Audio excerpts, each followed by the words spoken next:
Welcome to Man Does Tech, where I solve the problems you didn't even know you had. Confirm your PayPal email address and upgrade your account to verified status. Open PayPal on desktop or mobile and complete any identity steps now.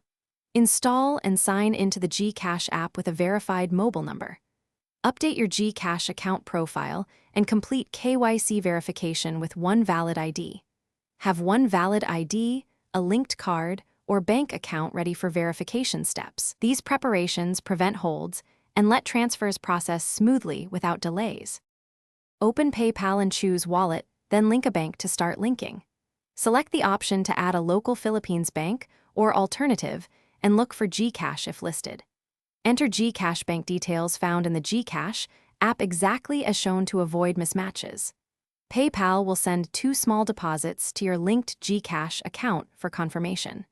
Note the deposit amounts in pesos and return to PayPal to confirm those exact deposit figures. Confirmation completes the link and enables withdrawals to Gcash.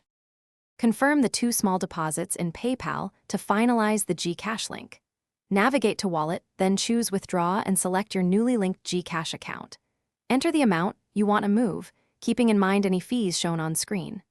Withdraw PayPal balance to Gcash using Withdraw then Transfer to Bank or Gcash and follow on-screen prompts. Expect transfers to take 24 to 72 hours depending on verification and banking hours. Check your Gcash balance and receipts to verify the transaction completed successfully. Thanks for watching. If you found this helpful, don't forget to like and subscribe.